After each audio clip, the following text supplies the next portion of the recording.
Bonsoir à tous. Bienvenue pour cette nouvelle conférence qui est proposée dans le cadre de la 19e édition du Festival du film de l'aventure océanographique à Océanopolis. Alors cette année, nous avons choisi de dédier le thème du festival aux écosystèmes marins tropicaux, se développant donc au niveau de la ceinture tropicale et subtropicale. Cette thématique se fait dans la continuité des actions engagées déjà l'année dernière dans le cadre de l'année internationale pour les récifs coralliens, mais également dans le cadre des actions faites par Océanopolis depuis de nombreuses années, depuis presque 20 ans maintenant, notamment à travers le bouturage de corail fait loin dans les coulisses, loin du regard du public, mais également la mise à disposition de matériel biologique à destination des scientifiques, notamment du Muséum national d'histoire naturelle de Paris. Alors, ce soir, nous avons la chance, si ce n'est l'honneur, d'accueillir une conférence du professeur Denis Allemand du Centre scientifique de Monaco. Denis Allemand est directeur scientifique du CSM, mais également professeur des universités à l'université de Nice-Sophia Antipolis. Expert reconnu à l'international, Denis Allemand s'intéresse notamment à la biominéralisation du corail, c'est-à-dire le mécanisme de formation de squelettes des coraux, et se penche également sur les effets de l'acidification de l'océan sur le processus de biominéralisation. Denis Allemand mène également des travaux de recherche sur la symbiose et se concentre sur l'adaptation mutuelle des deux parties de la symbiose, c'est-à-dire l'animal hôte et l'algue unicellulaire que l'on appelle la zooxanthelle. Alors, Monsieur Allemand travaille en particulier sur la réaction moléculaire entre la zooxanthelle et l'hôte, l'animal. Je profite de cette présentation pour vous indiquer qu'à l'occasion du Festival du film de l'aventure océanographique, nous avons aussi le plaisir d'accueillir l'exposition intitulée « Du corail au récif, un joyau en péril », prêtée par le Centre scientifique de Monaco et installée dans le Forum d'Océanopolis. Nous souhaitons du coup à cette occasion remercier le soutien du gouvernement monégasque, Coral Guardian, Phoctopus et également The Ocean Agency. Et nous tenons également à renouveler nos très sincères remerciements à Denis Allemand qui a bien voulu nous accorder de son temps et a accepté le challenge de nous faire découvrir ou connaître un peu plus les récifs coralliens. Alors, des contraintes d'avion ont empêché Denis Allemand d'être présent parmi nous ce soir, mais la technologie nous permet malgré tout de profiter de son savoir. Très bonne conférence.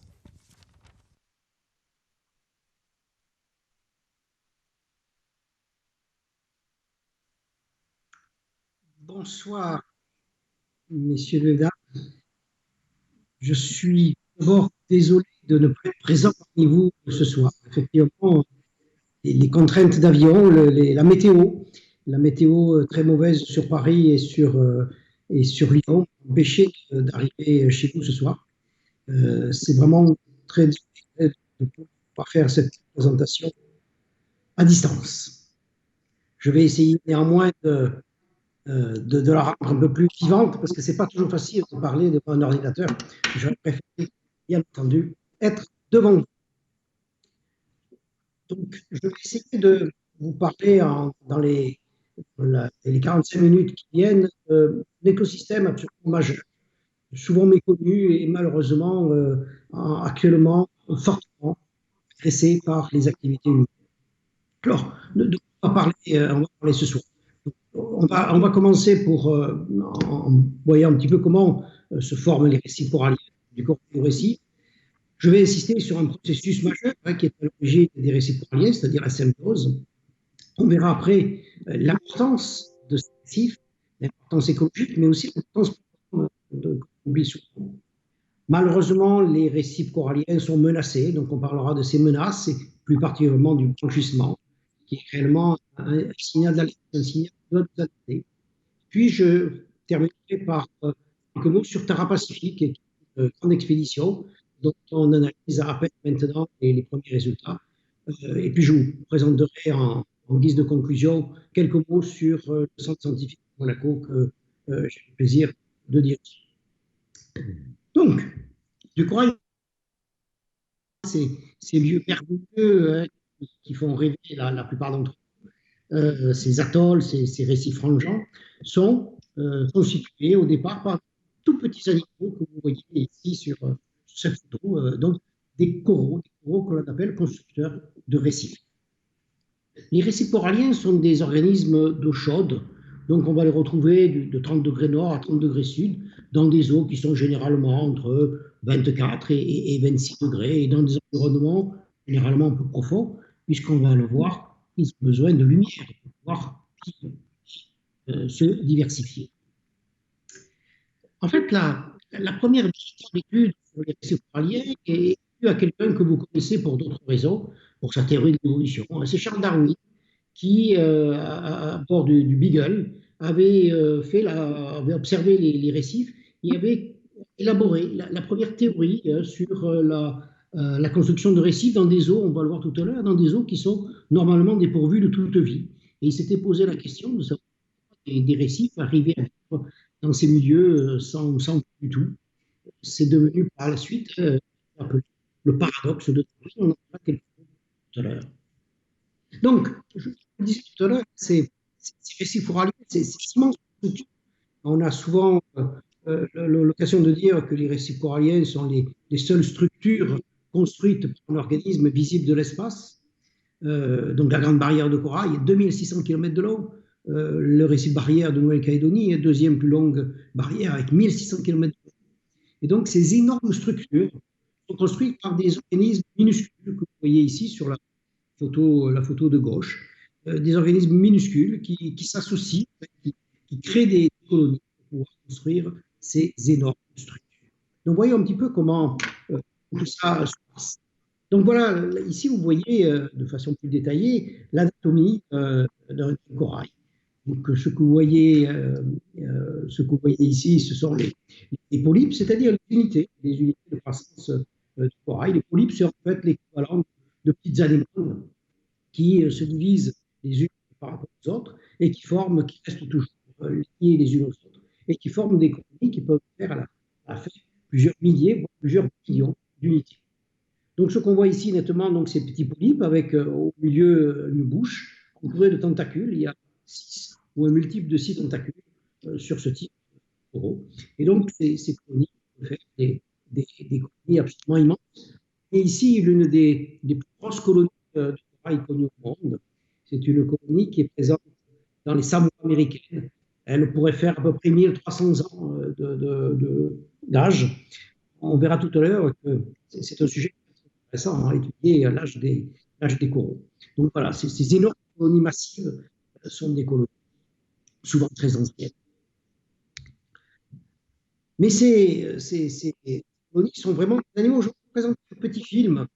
Donc, si vous voulez le projeter en meilleure qualité dans la salle, petit film qui a été réalisé justement dans le cadre de Tara. Alors, Denis, et ce petit film montre bien que ces coraux... Allô. Denis, je vais juste vous couper, on va passer nous-mêmes le film parce que la connexion est quand même pas terrible. Donc là, je laisse parler les images qui sont absolument magnifiques. Et là, ce sont les pays qui s'ouvrent. Alors, Denis, on va nous-mêmes passer le film.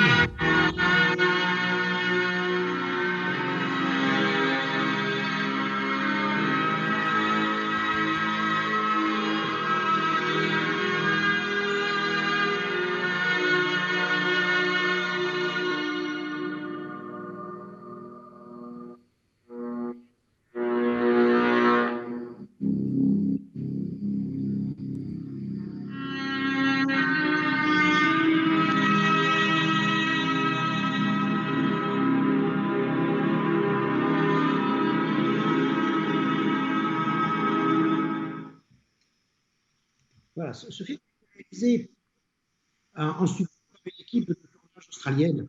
C'est des images absolument magnifiques et qui montrent vraiment ces animaux en train de vivre. Donc les coraux, en fait, appartiennent à un branchement, un groupe zoologique qu'on appelle les cnidaires. Les cnidaires, ben, vous les connaissez, hein, les cnidaires, ce sont les méduses, ce sont les animaux de mer, ce sont les ichnodous. Tous ces animaux sont caractérisés par une cellule absolument fantastique, une cellule unique au monde d'ailleurs, hein, une cellule unique dans le monde vivant, qu'on appelle le cnidoblaste. C'est la cellule urticante, c'est la cellule qui vous pique quand vous êtes touché par le filament d'une méduse. Quand on parle de corail, en fait, on fait appel à tout un tas d'organismes différents.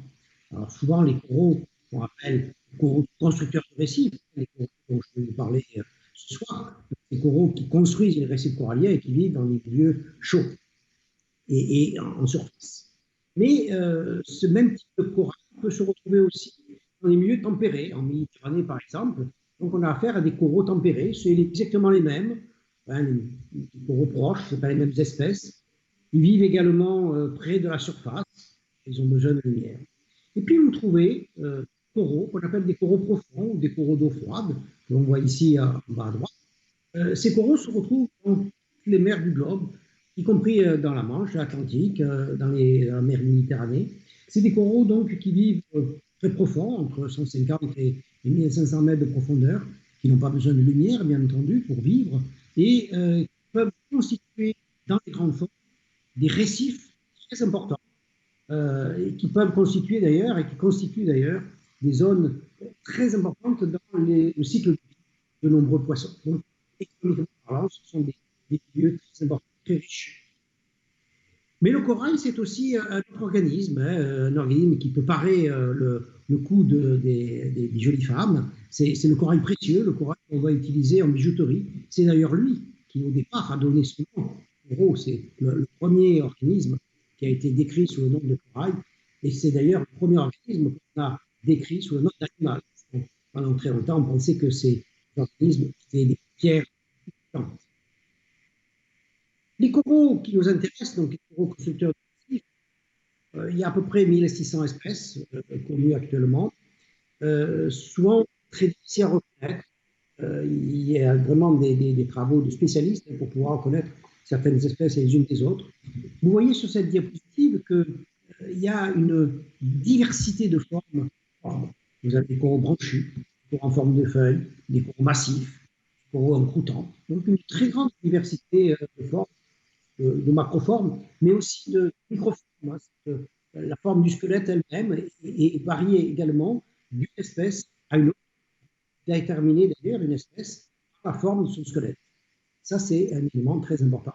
Donc, vous voyez que c'est magnifique. Ici, vous avez sur les deux principales photos, vous avez un corail à corpora. Vous voyez la délicatesse de cette structure, hein, qui est faite de carbonate de calcium, c'est-à-dire de calcaire, mais un calcaire un peu particulier puisqu'il est en fait mêlé des protéines, de la matière organique, sous la forme de ce qu'on appelle un biominéral. Alors, comment se reproduit un corail? En fait, le corail se reproduit comme n'importe quel animal, à partir d'une colonie adulte, très rapidement, après quelques années, déjà adulte. Elle se reproduit de façon sexuée, mâle, femelle, certaines coraux sont hermaphrodites, donc production d'œufs, d'ovules et de spermatozoïdes. La fécondation peut se faire dans le milieu externe ou dans le corps de l'animal. Ça donne une petite larve qui, en fait, seule étape du cycle du corail va permettre la colonisation du milieu. Et puis cette petite larve planula va se fixer. Vous avez ici la larve planula fixée avec deux polypes qui sont en train de se former. Puis par bourgeonnement, ça va redonner une colonie branchue ou une colonie massive, dans le cas. Vous avez aussi, là c'est une voie de reproduction sexuée, mais vous avez aussi une voie de reproduction asexuée ou clonale. C'est en fait identique au curage des plantes.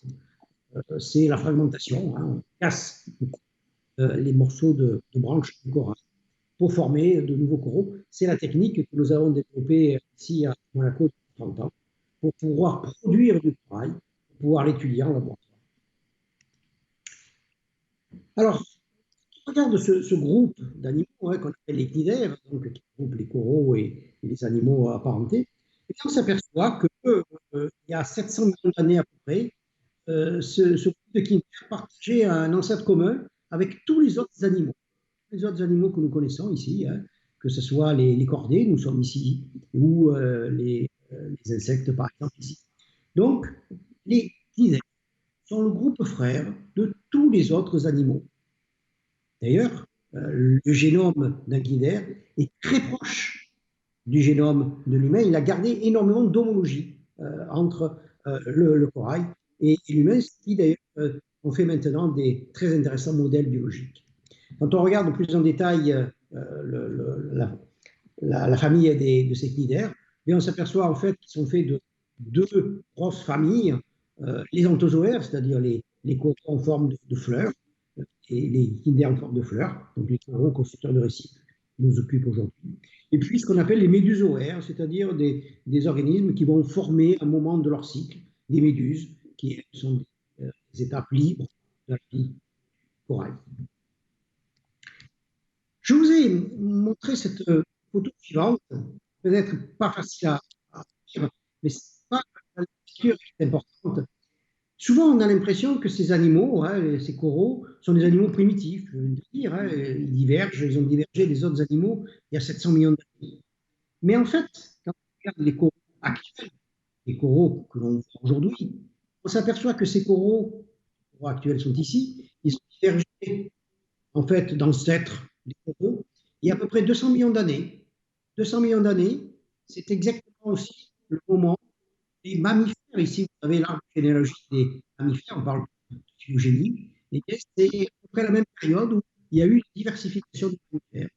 Donc, vous voyez ici sur cette diapositive que ce que l'on estime être des animaux primitifs, les coraux que nous voyons, en fait, sont des animaux aussi modernes que nous. Ils ont évolué d'un même ancêtre il y a à peu près 200 millions d'années. Donc ça, c'est vraiment une notion importante à s'enlever de la tête. Et les coraux qu'on voit aujourd'hui ne sont pas des animaux primitifs. Ils sont issus d'une primitive, tout comme nous, et les coraux que l'on voit aujourd'hui ont évolué il y a moins de 200 millions d'années, et donc ils ont une physiologie très moderne.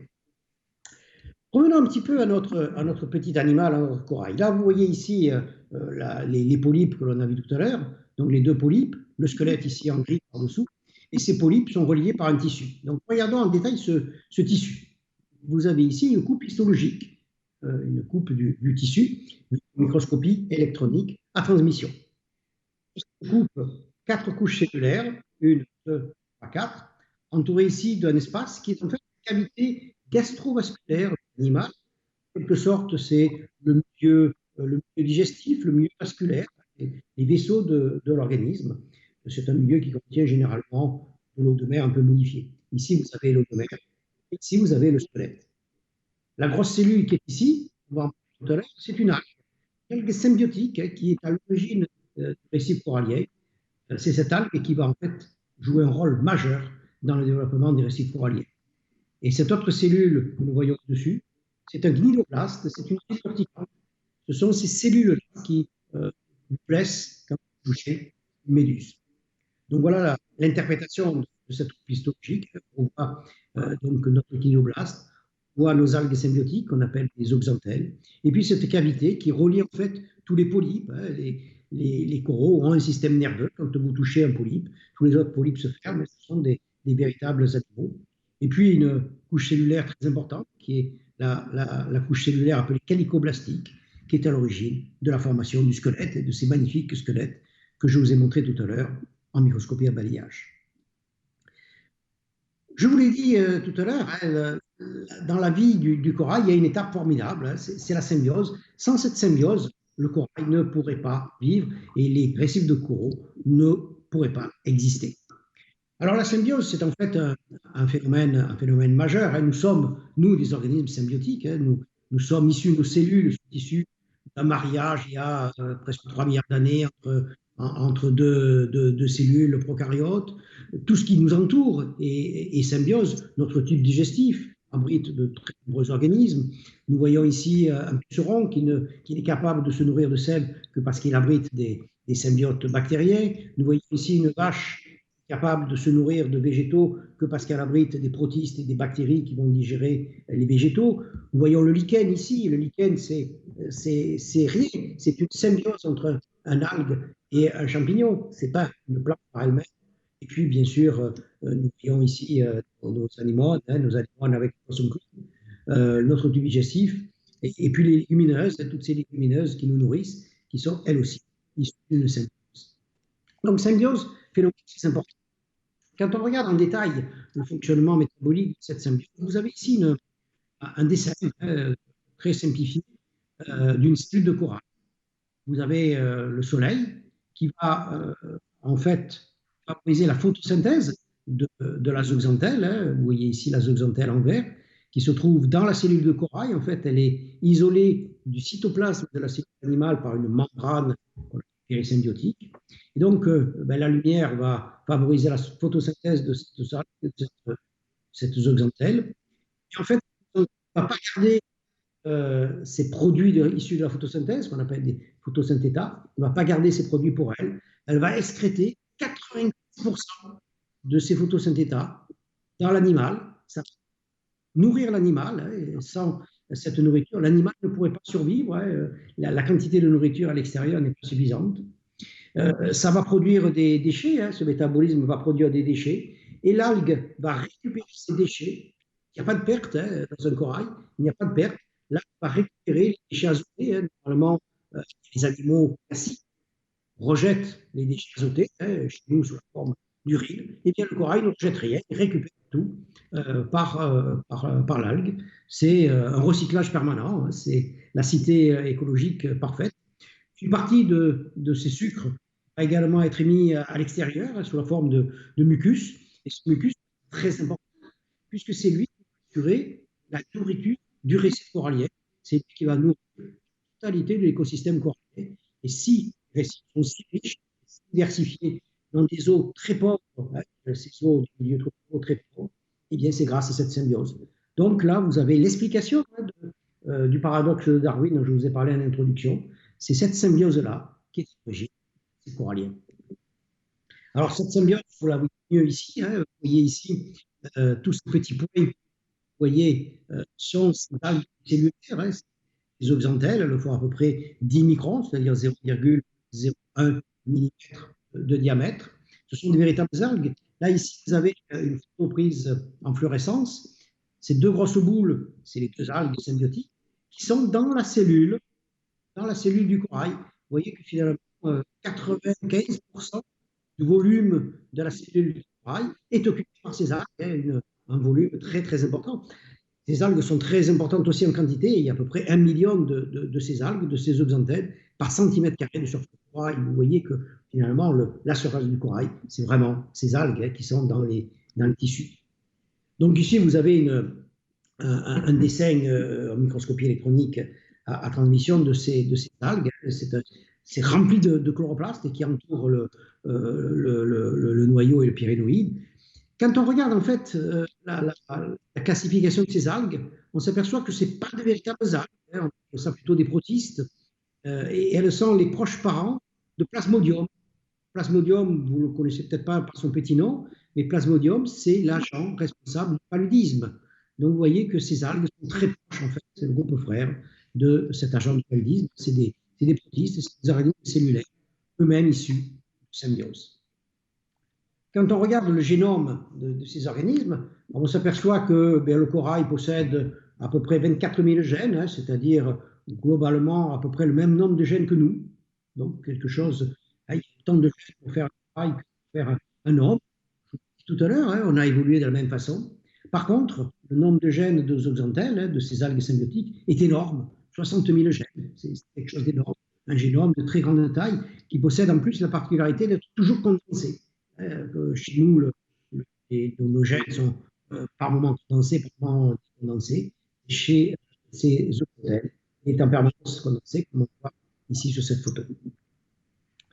Alors, si on fait deux mots sur l'histoire de la découverte de cette symbiose, c'est pas très vieux. Hein, la symbiose et le rôle fonctionnel de la symbiose a été surtout mis en évidence dans les années 70.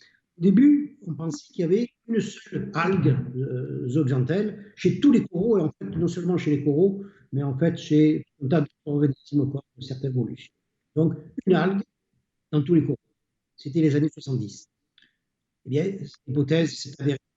On a commencé à améliorer les techniques de reconnaissance de ces algues par des techniques biochimiques, puis après génétiques. Années 80, les dernières découvertes à cette époque-là permettaient de dire que eh bien, chaque corail avait une zooxanthelle qui était propre. Eh bien, cette hypothèse de travail s'est avérée fausse. Aujourd'hui, avec les techniques de séquençage dont nous disposons, on s'aperçoit que les choses sont beaucoup plus compliquées. Un corail peut héberger plusieurs espèces de zooxanthelles. Tout ça est mobile, hein, à tel point qu'un corail peut rejeter ses zooxanthelles pour en récupérer d'autres qui pourraient lui permettre de s'adapter beaucoup mieux aux conditions externes. Quelque chose de beaucoup plus dynamique dont on a maintenant cette vision. Je vous ai dit tout à l'heure que cette symbiose était très importante pour les deux partenaires, c'est-à-dire pour le corail, mais aussi pour l'algue. Mais cette symbiose qui a évolué au cours de ces 150 derniers millions d'années a conduit à des adaptations des deux partenaires. Alors regardons un petit peu ces adaptations. Si vous allez vous mettre en plein soleil, en milieu tropical surtout, qu'est-ce qui va arriver? Vous allez attraper un coup de soleil, vous allez avoir des dommages cellulaires. Par contre, si vous êtes une algue, si vous êtes une plante, vous pourrez parfaitement résister aux rayons du soleil. Pourquoi? Tout simplement parce que les plantes, ces algues, ces zooxanthelles, ici, sécrètent des molécules qui sont en fait des filtres UV naturels. On appelle ça des mycosporines. Donc, c'est ces petits hexagones que vous voyez ici. Voyons maintenant ce qui se passe chez le corail. Là, vous aviez une cellule d'un animal quelconque. Donc, voilà ce qui se passe dans une cellule symbiotique du corail. Vous avez toujours votre algue symbiotique dans la cellule du corail. Notre soleil agit sur la zooxanthelle. La zooxanthelle, de la même façon, va fabriquer des mycosporines, va fabriquer ces pigments anti-UV. Mais que va-t-il se passer cette fois-ci? Eh bien, ces pigments vont être transportés à travers les membranes cellulaires de l'algue et de la cellule, jusque dans le cytoplasme de la cellule animale. Et dans le cytoplasme de la cellule animale, le corail va métaboliser ces mycosporines, ces précurseurs, en tout un tas d'autres mycosporines qui vont augmenter encore l'efficacité de ces pigments et faciliter encore la solution des coups de soleil. Vous voyez que là, l'adaptation entre les deux partenaires est phénoménale. Hein. Vous avez cette algue qui collabore avec l'animal et les deux arrivent ensemble à se protéger des rayons de soleil. Hein. Il faut que le corail reste toujours près de la surface pour pouvoir profiter au maximum de ces rayons de soleil pour assurer la photosynthèse de ces algues. De la même façon, si vous avez un panneau solaire, par exemple, dans la journée, vous allez ouvrir votre panneau solaire pour attraper le maximum de soleil, puis la nuit, vous allez fermer votre panneau solaire. Et bien, de la même façon, votre corail peut, dans certains cas, s'adapter aussi entre le jour et la nuit à la quantité de lumière. Vous avez ici, sur cette photo, à gauche, il y a une photo d'un corail qui s'appelle un Plérogyra. Durant le jour, il fait des grosses bulles pour augmenter sa surface, pour augmenter la surface de radiation de ces algues, éviter l'auto-ombrage, pour augmenter la photosynthèse de ces algues. La nuit, il n'y a plus de lumière, donc plus besoin de dépenser de l'énergie pour fabriquer des bulles. Donc la nuit, ces bulles disparaissent et vous avez des tentacules qui poussent, on dirait une anémone. Ça devient un prédateur. Hein, la nuit, le corail, ce corail-là en tout cas, agit comme un prédateur. Donc vous voyez ici vraiment une adaptation qu'on pourrait qualifier de comportementale, si on peut utiliser ce terme pour un corail, comportementale pour adapter réellement la morphologie rapide du corail à la quantité de lumière, un petit peu comme le font les panneaux solaires. C'est une adaptation à court terme, mais les coraux sont également doués d'une grande plasticité de leur squelette. Alors, contrairement à nous pouvons dissoudre petit à petit et reconstruire de nouveaux os. Le corail, lui, il n'est pas capable. Hein. Une fois qu'il a construit son squelette, ce squelette reste et il ne bouge plus. Par contre, la croissance de ces coraux sont relativement rapides. Hein. On est dans des milieux tropicaux. C'est au moins 10 cm, 10-15 cm par an de croissance linéaire. Donc, cette croissance va se faire en fonction de la quantité de lumière. Donc, si vous prenez ici cette espèce de corail que vous êtes près de la surface, former des branches. Et si vous êtes en profondeur, 15 mètres, eh bien, ça va former des formes très plates, là encore, pour augmenter la quantité d'absorption de lumière. De la même façon, cet autre corail, vous voyez que près de la surface, il va fermer ses cônes de croissance, alors qu'au fur et à mesure on descend, il va ouvrir ses cônes de croissance. Là, c'est de l'adaptation à long terme, hein, parce que bon, il faut quand même plusieurs semaines pour arriver à fabriquer, à synthétiser ce squelette-là. Mais vous voyez que là encore, le corail est capable d'adapter sa morphologie à optimiser la photosynthèse de ces algues symbiotiques. Il y a des tas d'autres adaptations.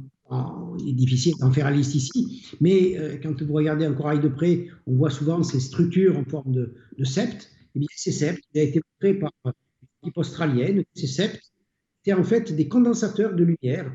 Donc la quantité de lumière qui arrive au niveau des algues symbiotiques, vous voyez ici le squelette, et les algues symbiotiques sont là dans le tissu, eh bien, est supérieure à la quantité de lumière qui arrive sur la surface du corail à cause de ce système de concentration, hein, de miroir en quelque sorte, qui favorise la concentration de la lumière. Donc vous voyez quand même que ces animaux hein, ont vécu pendant 150-200 millions d'années et se sont adaptés l'un à l'autre pour arriver à optimiser la vie ensemble. Là, je vous ai parlé d'algues symbiotiques, mais en fait, il n'y a pas que des algues symbiotiques chez le corail, comme il n'y a pas que des cellules humaines chez nous. Là, je vous ai mis la photo d'Angelina Jolie.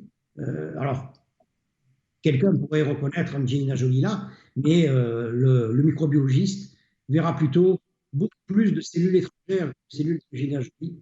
Il y a en effet dans notre corps 10 fois plus de cellules étrangères à notre corps, principalement chez les bactéries, que de nos propres cellules. Ce même phénomène est présent chez tous les organismes, y compris chez les coraux. On comprend encore mal d'ailleurs hein, le rôle de cette diversité microbienne.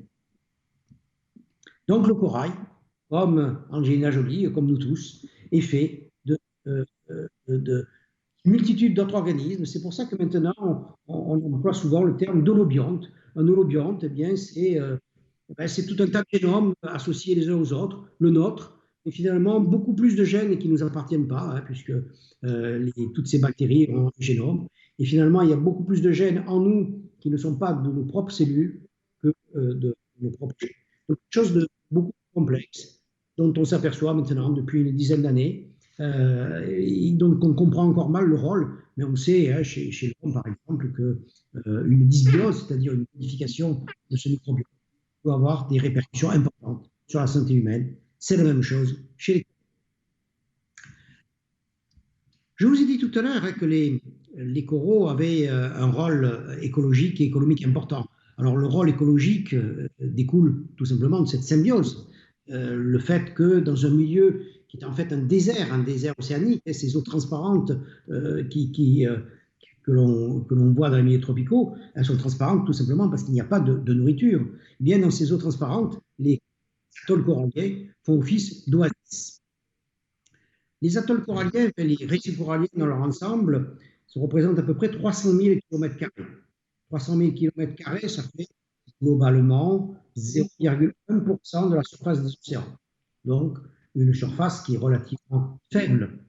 Et quand on regarde le nombre d'organismes qui a été décrit dans cette petite surface, on perçoit qu'il représente 30% toutes les espèces marines. 30% de toutes les espèces marines qui, à ce jour, vivent dans ces 0,1% de la surface des océans. Donc ce chiffre, ces chiffres en regard, démontre réellement le rôle majeur, le rôle économique majeur de ces récifs coralliens. Alors bien sûr, de ce rôle écologique majeur, ce qu'on appelle les services écosystémiques pour l'homme. Là, ici, vous avez un dessin, un histogramme, hein, montre le nombre d'espèces dans ces récifs coralliens. Quand on regarde les océans, ben, c'est relativement faible. Les forêts pluviales, hein, dont on nous dit souvent, hein, ces forêts, qu'elles sont des très riches en biodiversité, c'est vrai, mais vous voyez que les récifs coralliens les dépassent encore en nombre. Donc, derrière, services écosystémiques pour l'homme, quels sont-ils ces services écosystémiques? Le premier service écosystémique, c'est la fourniture de nourriture. Cette fourniture de nourriture, surtout pour les petits États-Iliens, les États-Iliens du Pacifique, hein, qui se nourrissent en partie du récif. On estime actuellement que à peu près 500 millions de personnes dépendent des récifs pour leur survie. 500 millions de personnes. Si vous supprimez les récifs, vous supprimez la vie de ces 500 millions de personnes qui seront obligées de partir ailleurs, hein, d'être des migrants climatiques dans d'autres régions. Donc, vous voyez l'importance, hein, de ces récifs. Également pour le tourisme, cette importance, il revêt pour les petites îles des États indiens, hein, comme Kiribati, Palau, mais également pour les grands États, comme l'Australie, comme la Floride. Grande Barrière, c'est 2 millions de touristes par an qui ne viennent en Australie que pour voir la Grande Barrière. Récif de Floride, les récifs représentent à peu près 1 milliard de dollars par an. C'est quand même énorme, même si les États-Unis ont d'autres sources de revenus. Mais vous voyez que ces 36 000 emplois, c'est quelque chose de très important, hein, pour des pays, même aussi importants que les États-Unis aussi. Donc le tourisme. Puis, le troisième service écosystémique, hein, de ces récifs coralliens, c'est la protection des côtes. Vous voyez que ces barrières, hein, ces plongeons, ces atolls, ces barrières constituées par les récifs, protègent les côtes de l'agression par les vagues. C'est très important. Quand il y a eu le tsunami en Indonésie il y a quelques années, eh bien, les côtes qui étaient protégées par le récif corallien n'ont pas été touchées. Il n'y a eu aucun mort, alors que les côtes où le récif corallien a été détruit ont été totalement dévastées. Donc, ces récifs coralliens jouent un rôle très important, là encore, pour la protection des côtes, pour éviter l'érosion de ces petits États, hein, qui sont souvent à des très faibles altitudes. Et puis, dernier rôle, c'est peut-être pas le dernier rôle, il y en a d'autres, mais autre rôle, dirons-nous, hein, c'est la fourniture en médicaments, les médicaments de demain. Là où je vous ai mis 4 médicaments, hein, dont la codotoxine, qui est un médicament antidouleur très répandu dans le médical, le Yondelis, qui est un médicament anticancéreux, fabriqué par une société espagnole, qui étudie que les produits d'origine marine. C'est un médicament utilisé pour certains sarcomes. Voilà, donc des divers médicaments, hein, qui sont déjà sur le marché pour l'homme et qui sont issus d'organismes du récif. Puis, dernier exemple de ces applications biomédicales du corail. Là, vous avez ici des photos montrant ici un os humain et ici un corail. Vous voyez que, pas toutes les espèces de corail qui ont ce type de squelette, mais vous voyez que bien, la ressemblance est troublante, hein, c'est très poreux. Ça a conduit des médecins français, hein, dans les années 80, 70, 80, à utiliser le corail comme bioimplant pour remplacer de l'os dans le cas de perte de substances osseuses, que ce soit à la suite de traumatisme ou de maladie, cancer ou autre. Là, vous avez ici sur l'animal, vous avez le morceau de corail implanté à temps zéro, donc on voit très bien le morceau de corail, et après 6 mois, bien, le morceau de corail a disparu. Il a été entièrement remplacé par de l'os déoformé, c'est-à-dire que nos propres cellules, hein, ont envahi le morceau de corail grâce à cette porosité. Les ostéoclastes ont digéré le corail et les ostéoblastes ont rebâti sur cette charpente, rebâti un nouvel os. Vous voyez ici, vestige de nouvel os. Ici. Donc, un système très performant. Et à l'heure actuelle, un certain nombre de greffes d'os, d'implants osseux, sont faits à partir de corail. Et puis, un autre rôle, peut-être plus anecdotique, mais important, en tout cas pour certains pays. Je vous le cite juste parce que c'est intéressant comme exemple. Vous avez ici l'exemple d'un petit atoll qui se trouve au sud d'Okinawa, dans les eaux territoriales japonaises, qui s'appelle Okinotori. Un tout petit atoll, mais ce tout petit atoll, il a la particularité de représenter, il est totalement inhabité, hein, c'est un atoll corallien, mais il représente une part importante de ce qu'on appelle la zone économique exclusive, c'est-à-dire la zone dans laquelle les pêcheurs japonais ont le droit de pêcher dans leurs eaux territoriales.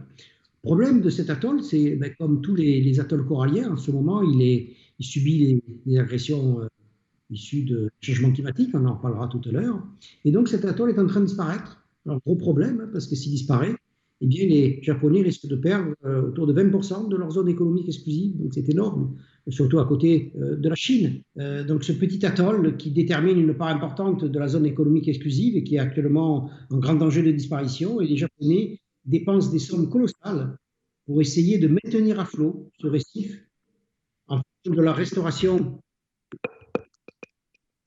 en faisant de la restauration de corail, en ensemençant le récif avec des larves fabriquées en laboratoire. Ça montre bien que finalement, le corail peut avoir des enjeux géopolitiques très importants, hein, face aux voisins américains et chinois du Japon. Je vous ai dit en préambule, hein, que les récifs de coraux étaient sûrement l'organisme le plus menacé actuellement. Que ce soit d'ailleurs parmi les écosystèmes marins ou terrestres. Récemment, le GIEC, dans son rapport spécial sur les océans, qui a été publié il y a quelques semaines, a encore redit les récifs coralliens pourraient disparaître totalement à la fin de ce siècle si rien n'est fait, hein, si on continue à produire autant de gaz carbonique que ce que l'on fait actuellement. Hein, une disparition supérieure à 99%. Alors voyons un petit peu ces menaces. Vous avez en fait deux types de menaces. Vous avez des menaces locales, il y en a un certain nombre, et les menaces globales. Alors voyons tout d'abord ces menaces locales.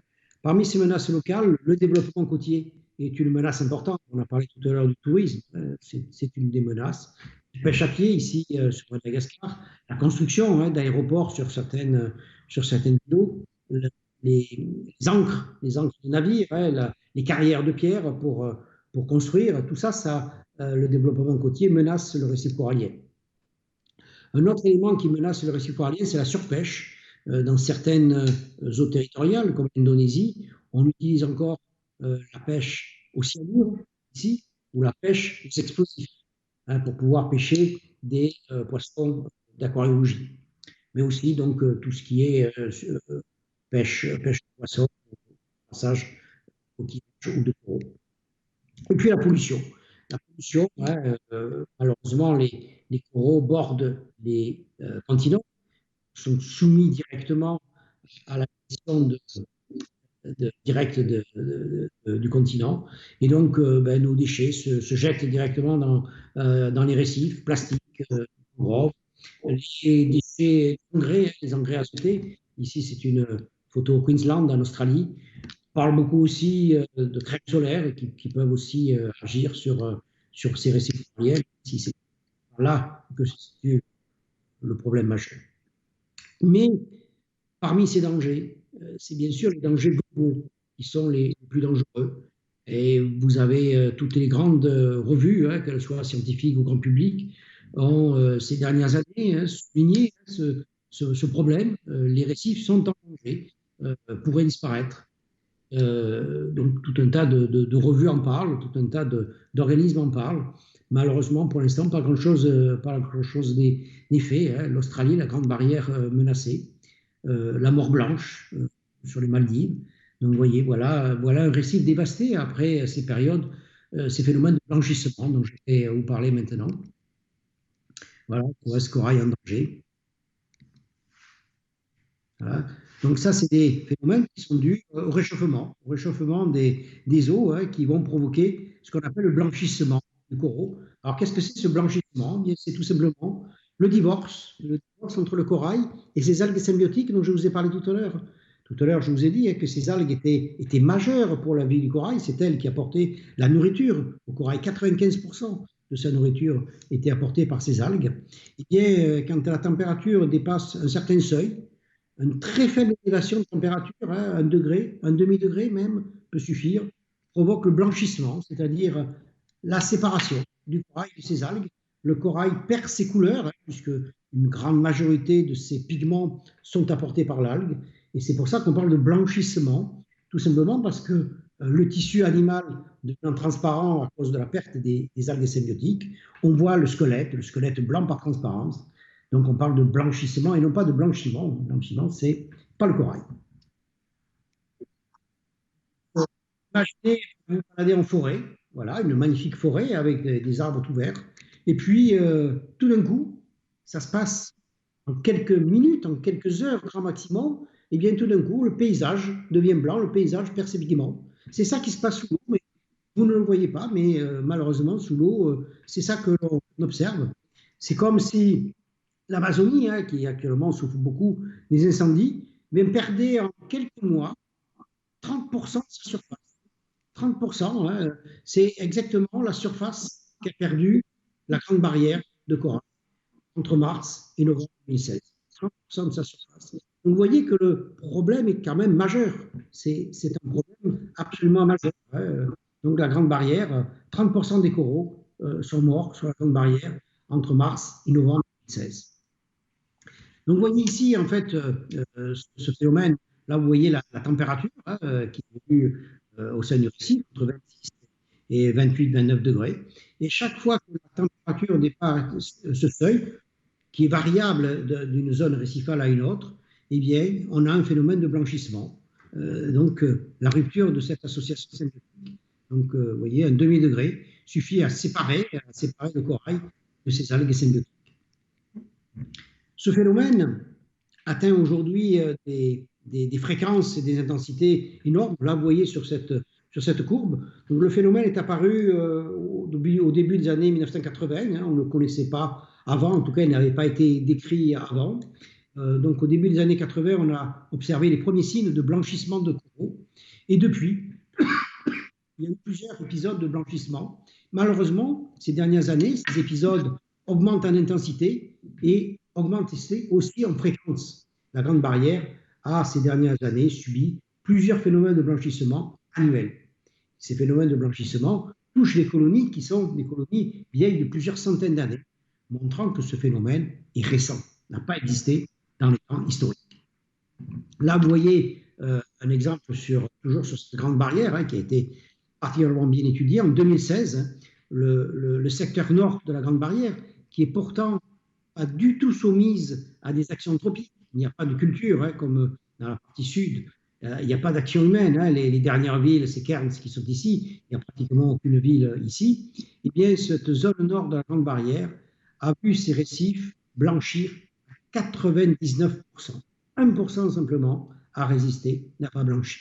Donc, un phénomène vraiment colossal sur cette partie-là, sur cette partie nord. Vous voyez ici sur ce graphique, eh bien, on voit ce que je vous disais tout à l'heure, entre 1998 et 2006, on voit que cette température augmente en intensité, mais aussi en durée. Avant, c'était quelques semaines, maintenant, c'est plusieurs semaines. Or, au-delà de 15 jours, le corail ne peut survivre sans ces algues symbiotiques et il meurt de faim, il meurt tout simplement de faim. Donc le résultat de ce blanchissement à 89%, ça a été 30% de mortalité. Donc une partie du corail a récupéré ses algues symbiotiques, mais une grande partie est également morte. Et donc vous voyez que ces phénomènes sont absolument majeurs. Donc on voit toujours sur cette courbe, sur ce schéma, entre ce que l'on connaît jusqu'à ce jour, et puis ce que l'on pense qui va se passer, ce qu'on imagine qui va se passer dans les années à venir, eh bien, on voit que ce blanchissement qui actuellement est limité à quelques zones va devenir de plus en plus important et à la fin de ce siècle va toucher pratiquement tous les récifs au monde. Et le GIEC imagine que ça va produire la disparition totale des récifs coralliens. Alors, est-ce que tout est perdu Je suis parmi les scientifiques qui pensent que non. Qui pensent que non pour plusieurs raisons. D'abord parce que on s'aperçoit de plus en plus qu'il y a ce qu'on appelle des zones de refuge. Les zones de refuge, c'est par exemple le golfe Persique. Le golfe Persique est une zone où les coraux résistent à des températures très élevées. Les mêmes espèces de coraux qui blanchissent à 29 degrés dans l'océan Indien résistent à 35 degrés au golfe Persique. Donc, une adaptation est possible. Les mêmes phénomènes s'observent en mer Rouge. Les phénomènes de blanchissement en mer Rouge sont relativement rares, alors que la température est relativement élevée. Et puis, je vous ai parlé tout à l'heure des coraux qui vivent plus en profondeur. Donc, on pense que certains coraux de surface sont capables de s'adapter à des profondeurs valables de 50 à 100 mètres. Et cette profondeur-là pourrait constituer des refuges de profondeur. On appelle ces coraux des coraux mésophotiques. Donc, diverses hypothèses qui permettent de garder quand même un petit optimisme. Alors, d'autant plus que des scientifiques ont montré ces dernières années que les coraux étaient capables de s'adapter à travers un phénomène qu'on appelle l'évolution assistée. En fait, l'évolution assistée, c'est tout simplement la sélection que l'homme a fait sur ses animaux d'élevage, sur son chien, sur son chat, sur les plantes que nous consommons au cours depuis le néolithique. Hein, l'homme a façonné pardon, les organismes qui nous entourent, hein, les organismes domestiqués, pour qu'ils produisent plus de lait, pour créer la diversité des chiens et des chats, viennent de la même façon, hein, par cette même possibilité de sélection à partir de souches résistantes. On peut imaginer arriver à sélectionner des coraux résistants par rapport aux autres coraux. Et nous-mêmes, à Monaco, on a réussi à obtenir certains coraux qui résistent à des pH excessivement bas, qui montrent des taux de calcification néanmoins très importants. Donc, un optimisme qui pourrait perdurer, hein, par ces méthodes d'évolution assistée.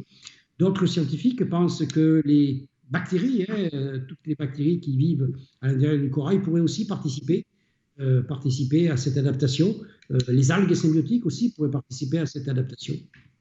Ils ont montré récemment que le corail pouvait montrer des adaptations par ce qu'on appelle des modifications épigénétiques, c'est-à-dire non pas par des mutations, hein, qui ont lieu normalement au cours de l'évolution des organismes, mais chez l'adulte par une modification de l'expression de certains gènes. Donc, voilà, il faut être prudent, mais on peut avoir des raisons de rester optimiste, pardon, et en tout cas, je suis de ceux qui le restent absolument.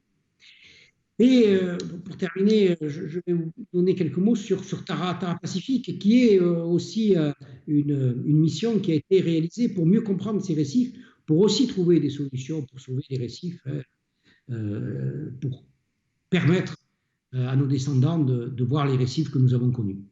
Donc Tara Pacifique, c'est une mission absolument fantastique, c'est une mission unique, hein, qui a été réalisée pour la connaissance des récifs du Pacifique. Alors quelques mots sur cette goélette, cette magnifique goélette Tara que vous avez pu voir à Lorient quand elle est revenue en octobre dernier. Donc cette goélette, en fait, au départ, s'appelait Antarctica. Elle avait été élaborée par Jean-Louis Etienne, médecin explorateur, pour étudier le pôle Nord, pour étudier l'Arctique. Puis elle a été rachetée par le navigateur Peter Blake, qui malheureusement a trouvé la mort sur ce bateau. Et cette goélette a été rachetée par Agnès B, la styliste, qui l'a rachetée pour en faire un navire océanographique, pour la léguer à la communauté scientifique. C'est devenu une fondation Tara. Et maintenant, hein, cette goélette est au service des scientifiques, avec des résultats absolument fantastiques. Depuis ces 12 dernières années, Tara a fait vraiment beaucoup de choses pour les océans. Ces missions, hein, les missions de la Fondation Tara, c'est bien sûr la science, et c'est aussi de sensibiliser dans toutes les étapes de son voyage. Tara s'arrête, le bateau s'arrête pour sensibiliser, pour éduquer les populations, pour éduquer les élèves. Des artistes accompagnent toujours, hein, les scientifiques à bord. Et puis un message environnemental, puisque Tara est présent dans tous les grands événements. Il était à Monaco pour les conclusions du GIEC il y a quelques semaines. Donc depuis que Tara est devenue Tara, il y a eu 11 expéditions maintenant, 11 expéditions à travers le monde, donc je ne vais pas les résumer, je vous en donne juste les deux plus importantes, hein, le Tara Arctique, cette prise dans les glaces de l'Arctique, hein, le Tara s'est fait prendre dans les glaces et a navigué sur les glaces comme ça pendant plusieurs mois, à traverser l'Arctique. Voilà, ce Tara pris dans les glaces. On voit encore ici. Surtout Tara Océan. Donc Tara Océan a été une expérience absolument fantastique, puisque Tara Océan a non seulement été une grande expédition, mais a surtout été une moisson de résultats, avec un numéro spécial de la revue Science, qui est une des grandes revues scientifiques au monde, montrant que la diversité planctonique était encore très méconnue, puisque rien que cette expédition-là a mis en évidence plus de 500 000 nouvelles espèces de protistes à travers les océans. Et puis donc Tara Pacifique, donc 2016-2018, à la recherche des récifs coralliens du Pacifique. Donc Tara Pacific, qui est parti de l'Orient en 2016 et qui est revenu à l'Orient en 2018, donc il y a un an maintenant. Plus de 100 chercheurs impliqués, 23 institutions. On a collecté 35 000 échantillons, donc qui sont toujours en train d'être étudiés. C'est une mission qui a été pilotée par Serge Plane, directeur de recherche du CNRS, et moi-même, donc au CSC. Donc Tara Pacific, le but de cette expédition, c'était de mieux comprendre les récifs coralliens. C'est la première fois qu'une telle expédition a été montée, hein, avec autant de paramètres mesurés. Donc mieux comprendre les récifs, mieux comprendre l'état de santé de ces récifs, mieux comprendre leur biodiversité, leur capacité d'adaptation, et puis aussi voir le rôle du récif dans l'océan.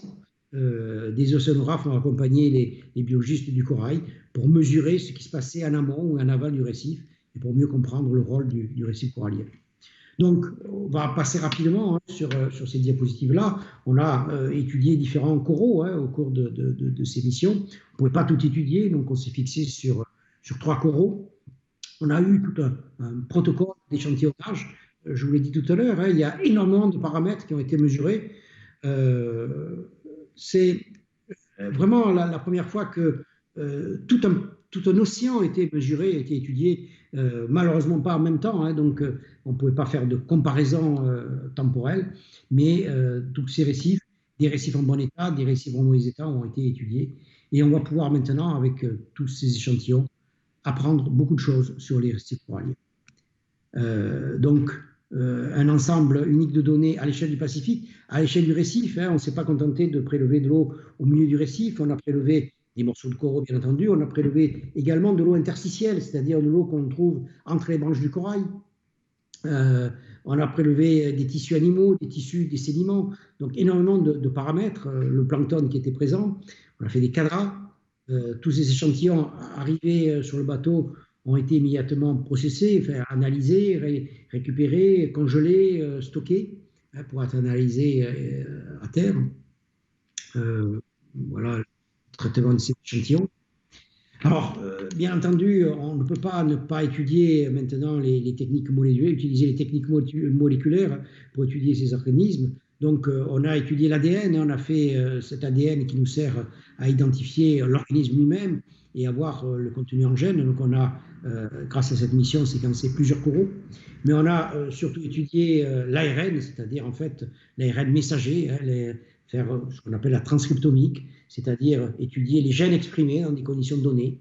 Actuellement, pratiquement tous ces ARN ont été séquencés et sont en cours d'analyse pour voir vraiment comment le corail s'adapte à des environnements très différents.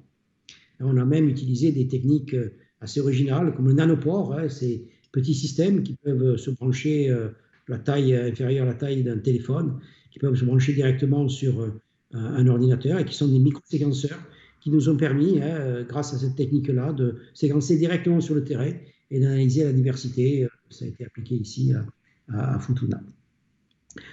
On a observé bien sûr des blanchissements massifs, mais là encore, tout à l'heure je vous disais qu'il y avait moyen d'être optimiste. Si certaines îles ont été fortement atteintes par le blanchissement, d'autres îles n'étaient pratiquement pas atteintes. Wallis et Futuna, il n'y avait pratiquement pas de blanchissement, alors que les conditions thermiques semblaient les mêmes. Donc là encore, les analyses que l'on va faire vont permettre de comprendre pourquoi certains coraux résistent et pas d'autres. Donc là encore, ça va amener des éléments pour essayer de préserver ces récifs coralliens.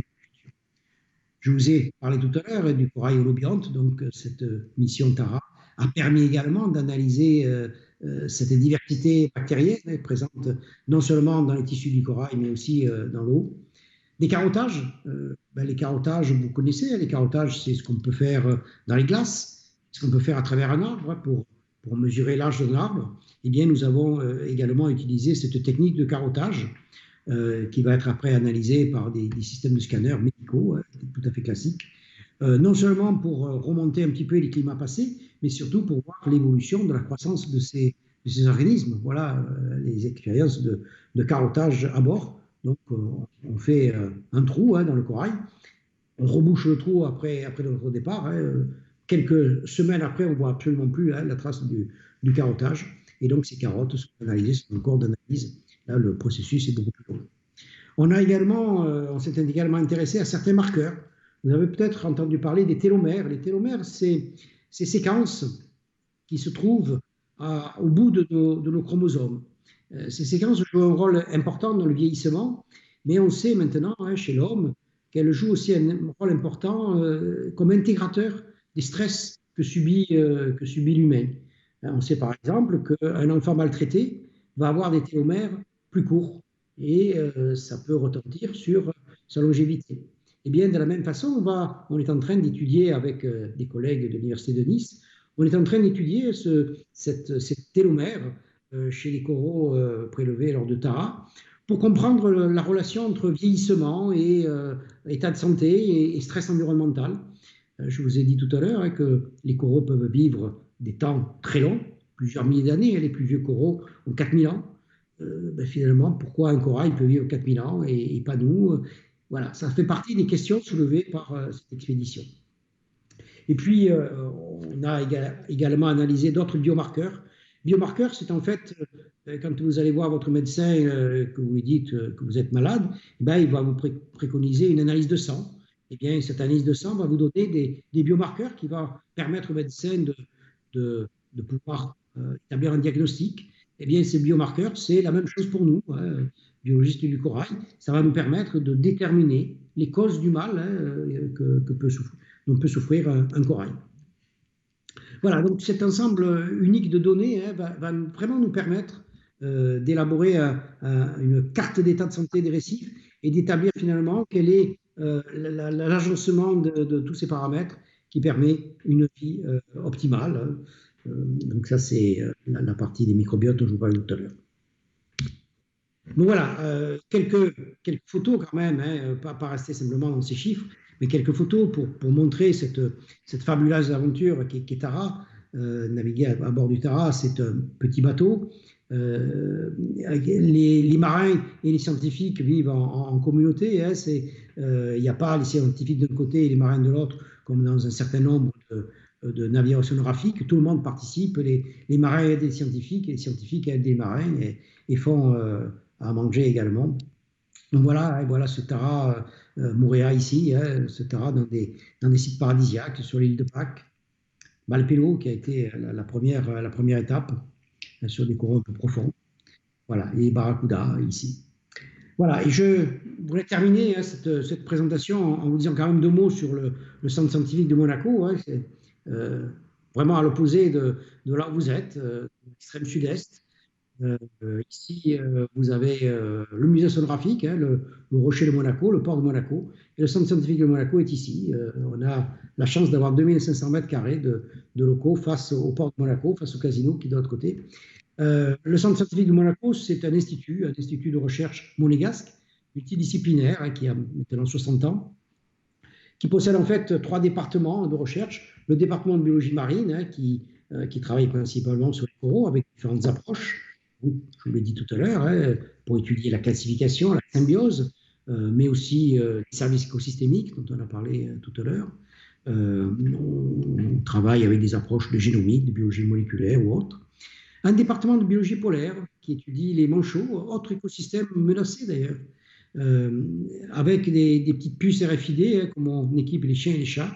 On suit actuellement à peu près 20 000 manchots en continu par rapport, là aussi, à l'évolution des changements climatiques.